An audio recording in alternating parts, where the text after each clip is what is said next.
Hello, everybody. It is Tuesday, April 29th. It's hot, hot, hot, hot outside, and I'm not going to be wearing a jacket anymore because it's too hot. But we got some exciting news. Good news for some, bad news for the rich oligarchs, I guess, that fund both sides of the war. Russia agrees to a 75-day ceasefire. And if I had to pick between Russia and Ukraine, just going there and visiting, I would pick Russia. I don't care for Ukraine. I mean, they're gay. Even their colors are gay, so they should just give us their minerals and, piss off. Canada's Liberal Party pulls off a victory, leaving the fate of Canada's future in the hands of a man named Mark Carney, who was in charge of the Bank of England. But some people say he has a good track record there, the rich people and the upper class people, but then apparently he, prioritized the upper class and then he completely neglected the middle class. So good for some, bad for others. Maybe that's exactly what Canada needs. Someone who prioritizes the upper class and does away with the middle class. Who needs it, right? But maybe if Polier wasn't such a weak guy from the prairie, we'd be in a different situation. He's just so weak after Trump criticized him. He just cowered. He's a total coward. You know, some would blame Trump for the fall of the conservative movement in Canada, which I could see that for sure. He threatened to take him over, and then they were all on board about not doing that, so that's what killed it. Trump has amassed 220 lawsuits in his first 100 days, but that's pretty crazy. What is baffling to me is that everyone that could be considered establishment conservatives are calling this a witch hunt right now because he typically pulls off the win or settles, or it just nothing happens. It doesn't affect Trump in any way during these lawsuits, and I mean virtually not at all, even when he gets convicted. And so they're quick to say this is a witch hunt. But don't forget, these are the same people that will jump ship, and they're pretty much like snakes in the grass waiting to sell out Trump and sell out their own people. So don't let it blind you. Don't let it blind you when they say things like that. And if you don't believe me, look at all the Republicans who voted to impeach Trump and still believe January 6th was an insurrection. Kind of giving the Democrats that win, that January 6th was an insurrection. A lot to do with them, too. I mean, it's not just them. But, that just makes me sick. And there's not the only thing, there's something else that they wanted in that time, during that, not that time, but not too long ago, was war in Ukraine. Now they want war in Iran. These power-hungry politicians do not care about us. They only care about making their donors happy to get reelected.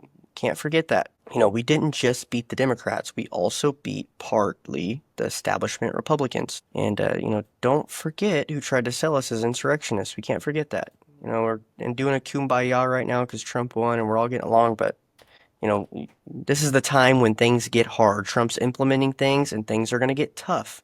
And we're going to come up against some backlash. But they're going to falter. Can't. Just pay attention to it. Keep your eyes open. Some financial news, Bitcoin is back to 95K, Tesla is at 285 per share, and the reports that recently came out on Tesla are not so good. Hopefully Elon can get over there and help him out, do something to kind of shake things up, because all the people that are stupid, Elon devotes his time to go try to save our taxpayers' money and kind of erode the corruption out. Even going to as far as saying that if he cuts too much stuff that people will kill him, pretty much proving that our government has some bad corruption within it, and we are owned in a lot of ways. It's really sad. Where is our hero? Hopefully Trump can do some stuff.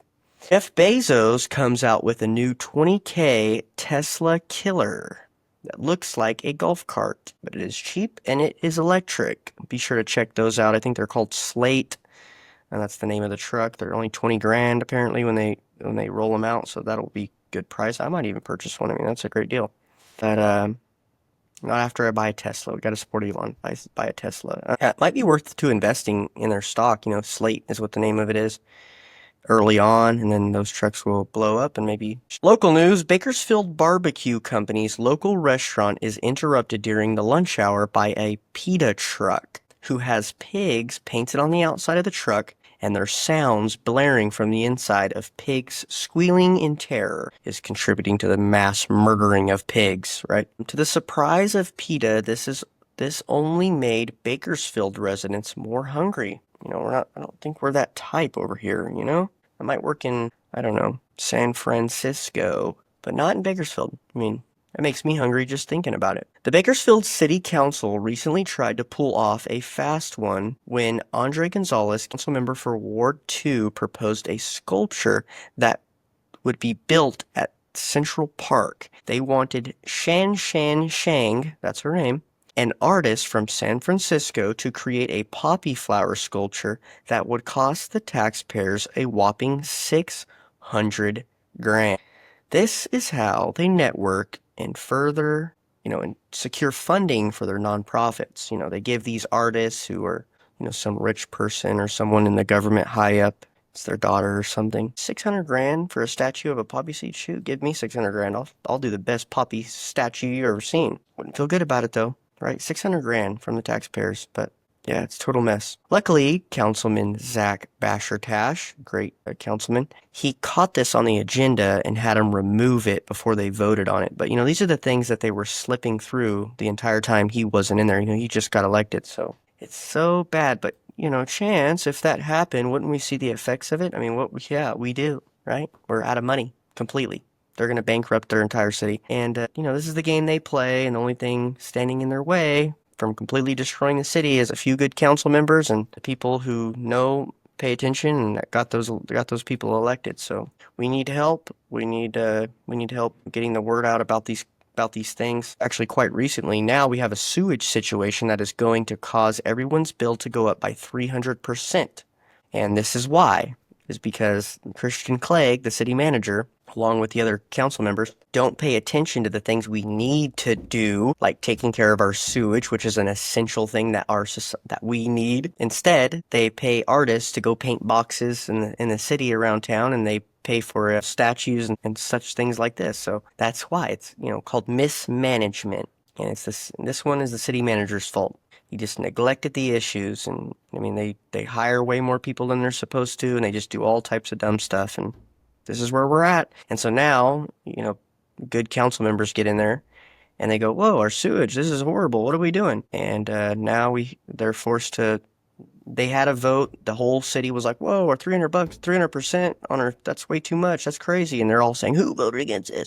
And then people are like, oh, who voted for this? Well, they all voted for it besides one. Yeah, so they moved it along. They're going to wait a little bit on it and hopefully discuss it further on and educate the people a little bit more on why we have to do it. But, the reason is because we mismanaged the resources that we had. That is why it's having to go up so drastically in one little time. So everybody's mad about it, but we got to educate everybody on why we're doing it and why it's essential, right? So that's that. A bit of history. Do you remember earlier in the Russia-Ukraine war, both Republicans and Democrats were for helping Ukraine and not questioning anything and even claiming Putin was Hitler. And after he got done with Ukraine, he was going to move on into Europe and just take over the whole shebang. Then MAGA started, some underdwellings getting vocal about our anti-war aspirations and why we elected Trump in the first place to be anti-war. And even me, I mean, I was called stupid and for just questioning what we were doing and our plans and the whole shebang. It's like,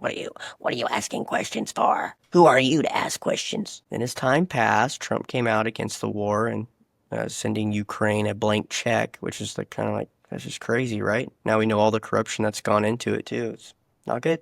But now look where we are. It is mainstream Republican to be against the funding, giving a blank check to Ukraine. Almost all Republicans on our side are going, yeah, we're kind of tired of sending a lot of our resources to Ukraine to fight this, proxy war. It kind of spreads us thin. Not good, right? We know what we're doing. Luckily, Trump hopefully will get some minerals out of it.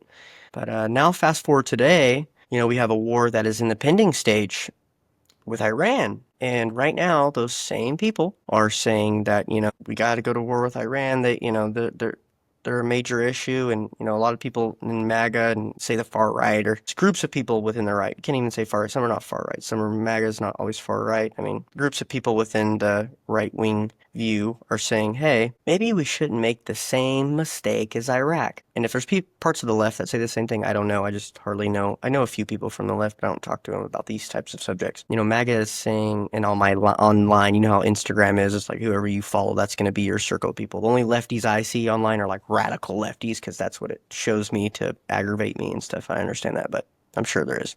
With the Palestinian stuff between them and Israel, I'm sure there are groups of people who have the same sentiment. But MAGA is saying that, hey, let's not make the same mistake Bush made with Iraq. Then we were a little worried because, Trump bombed proxies in Yemen after, the boats and stuff were getting shot at by the what's the name of the group? They were in Yemen. I can't remember what the name of it was. I should have it written down here, but I don't.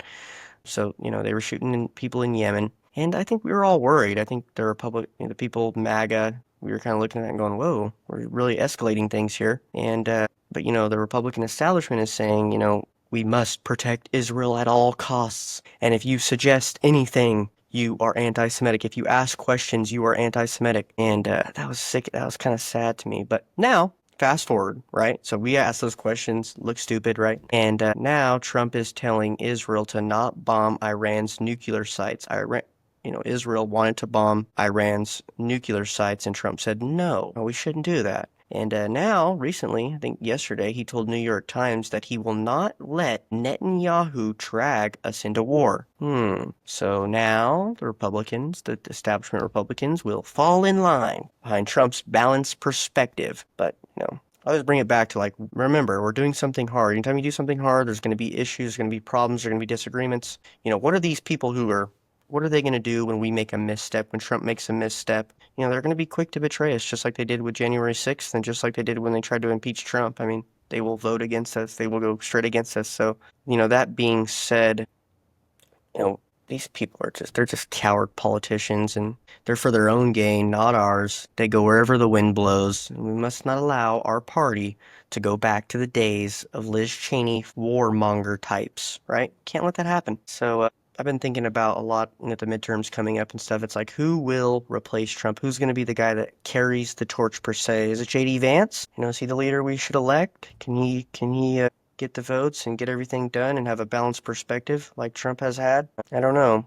But we're going to talk a little bit more about that on the next podcast. I'm going to kind of dive into J.D. Vance's past and a few things that he wrote in his book and kind of his life, and maybe he can become the possible next leader of the Republican Party. But it is Tuesday. This is the Paint the Town Red podcast. We hope you guys have a wonderful week.